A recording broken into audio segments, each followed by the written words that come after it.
ఆ నియోజకవర్గంలో పోటీ చేసింది తండ్రి, అయినా ఎన్నికల్లో హవా చూపింది కుమారుడు.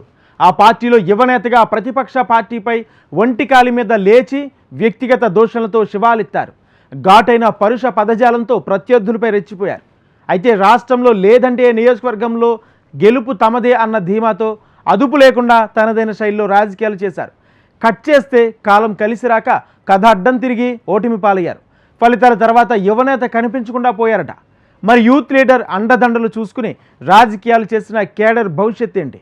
ఆ నియోజకవర్గంలో ఫ్యూచర్ పాలిటిక్స్ ఎలా ఉండబోతున్నాయి? Watch this. నిన్నటి వరకు వైసీపీలో ఆ యువ నేత టీడీపీ నేతలపై ఒంటికాలి మీద లేచారు.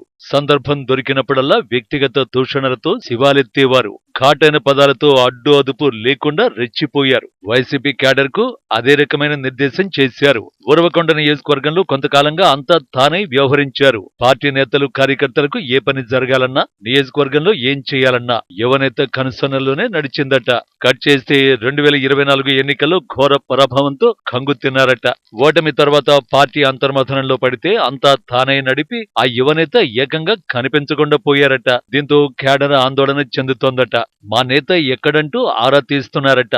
ఆయనే ఉరవకొండ వైసీపీ ఎమ్మెల్యే అభ్యర్థి వై విశ్వేశ్వరరెడ్డి కుమారుడు ప్రణయ్ రెడ్డి అట.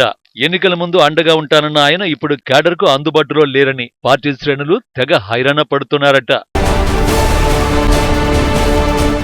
అనంతపురం జిల్లా ఉరవకొండ నియోజకవర్గంలో ఎప్పుడూ విలక్షణమైన తీర్పునిచ్చే ఓటర్లు ఈసారి అధికార పార్టీకి జై కొట్టారు. ఊహించని మెజారిటీతో తెలుగుదేశం పార్టీ అభ్యర్థి పయ్యవుల కేశవ్ ఘన విజయం సాధించారు. వైసీపీ అభ్యర్థి వై విశ్వేశ్వరరెడ్డిపై కేశవ్ గెలిచారు.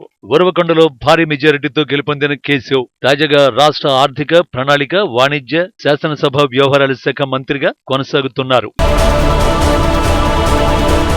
గత ఎన్నికల్లోనూ వైసీపీ అభ్యర్థిగా వై విశ్వేశ్వరరెడ్డి పోటీ చేశారు. అయితే పోటీ బరిలో విశ్వేశ్వర్ ఉన్నప్పటికీ వైసీపీలో ముందు నుంచి ఆయన తనయుడు ప్రణయ్ రెడ్డి కీలకంగా వ్యవహరిస్తూ వచ్చారట. నియోజకవర్గంలో ఏం పని జరగాలన్నా, ఏ కార్యక్రమం నిర్వహించాలన్నా ప్రణయ్ కనుసన్నల్లోనే కొనసాగుతూ వచ్చిందట. అయితే 2019 ఎన్నికల్లో రాష్ట్రంలో వైసీపీ అధికారంలోకి వస్తే ఉరవకొండలో మాత్రం తెలుగుదేశం గెలిచింది. టీడీపీ అభ్యర్థి పయ్యవుల కేశవ్ ఎమ్మెల్యేగా విజయం సాధించారు. 2019 ఎన్నికల్లో విశ్వేశ్వరరెడ్డిపై గెలిచి పీఎస్సీ చైర్మన్ గా వ్యవహరించారు పయ్యవుల కేశవ్. వైసీపీ ఇన్ఛార్జిగా విశ్వేశ్వరరెడ్డి కొనసాగడంతో ప్రణయ్ అధికారాన్ని కొనసాగించారట. ఆ క్రమంలోనే పార్టీకి చెందిన ఎమ్మెల్సీ శివరామిరెడ్డి వర్గాన్ని ప్రణయ్ టార్గెట్ చేసి వేధించారన్న చెడ్డ పేరు మూటగట్టుకున్నారు. పయ్యవుల కేశవ్ ఆయన సోదరుడు పయ్యవుల శ్రీనివాసులపై వ్యక్తిగత దూషణలకు దిగుతూ ఆరోపణలు చేశారు. అప్పట్లో కార్యకర్తలకు అన్ని విధాలుగా తాను అండగా ఉంటానని, అన్ని వేళల్లో అందుబాటులో ఉంటూ కంటికి రెప్పలా చూసుకుంటానని పదే పదే చెబుతూ వచ్చారు. ఇప్పటి వరకు ఓ లెక్క, ఇకపై ఓ లెక్క అని ప్రత్యర్థులకు చెప్పాలని కమ్యూనిస్టు నేత రాకెట్ల నారాయణ రెడ్డి మనవడు వచ్చాడని పార్టీ నేతల్లో జోష్ నింపారు. పదే పదే అదే విషయం చెబుతూ తెలుగుదేశం పార్టీ నేతలపై పరుష పదాలతో దూషణలు చేస్తూ విరుచుకుపడ్డారు. ఇక ఎన్నికల సమయంలోనూ వచ్చే ఎన్నికల్లో విజయం తమదేనని, ఎన్నికల అనంతరం తనకు సహకరించని వారి విషయంలో తగు చర్యలు ఉంటాయని తమదైన శైలిలో హెచ్చరికలు కూడా జారీ చేశారట. కట్ చేస్తే కాలం కలిసి రాకపోవడంతో కథ అడ్డం తిరిగింది. ఎన్నికల్లో రాష్ట్రంలో టీడీపీ అధికారంలోకి రావడంతో పాటు ఉరవకొండలోనూ ఈసారి టీడీపీ అభ్యర్థి పయ్యవుల కేశవ్ విజయం సాధించారు. దీంతో నియోజకవర్గంలో అంతా తానై రెచ్చిపోయిన ప్రణయ్ ఫలితాల తర్వాత కనిపించకుండా పోయారట. కనీసం క్యాడర్ కు కూడా అందుబాటులో లేరట. సాధారణంగా అయితే ఉరవకొండలో ఓడిపోయిన అభ్యర్థి పార్టీ రాష్ట్రంలో అధికారంలోకి వస్తుంది. రాష్ట్రంలో అధికారం కోల్పోయిన పార్టీ అభ్యర్థి ఉరవకొండ ఎమ్మెల్యేగా గెలుస్తారు.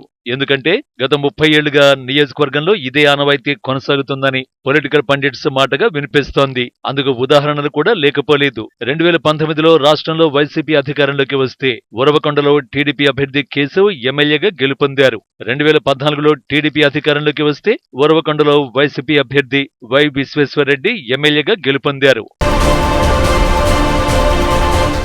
ఇక ఉమ్మడి రాష్ట్రంలో 2004-2009 ఎన్నికల్లో కాంగ్రెస్ పార్టీ అధికారంలోకి రాగా ఉరవకొండలో టీడీపీ అభ్యర్థి పయ్యవుల కేశవ్ ఎమ్మెల్యేగా గెలిచారు.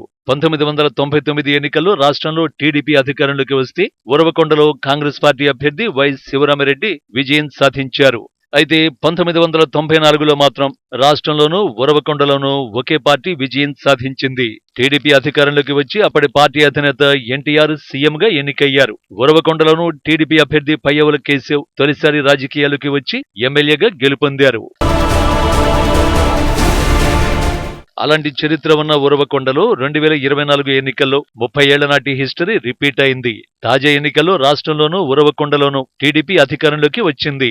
కూటమి నేతగా చంద్రబాబు సీఎం కాగా టీడీపీ అభ్యర్థిగా పయ్యవుల కేశవ్ ఎమ్మెల్యేగా గెలిచి మంత్రిగా కొనసాగుతున్నారు. అయితే ఉరవకొండలో 30 ఏళ్లుగా వస్తున్న ప్రజా తీర్పు మేరకు అయితే రాష్ట్రంలో అధికారంలో ఉంటాం, లేదంటే ఉరవకొండ ఎమ్మెల్యేగా గెలుస్తామన్న ధీమాతో ఉన్న వైసీపీ అభ్యర్థి వై విశ్వేశ్వర్రెడ్డి, ఆయన తనయుడు ప్రణయ్ రెడ్డికి ఈసారి ఓటర్లు గట్టి షాక్ ఇచ్చారు. ఎన్నికల ఫలితాలు జీర్ణించుకోలేని ఆ పార్టీ నేతలు నియోజకవర్గానికి దూరమయ్యారన్న ఆందోళన ఆ పార్టీ శ్రేణుల్లో వ్యక్తమవుతోంది.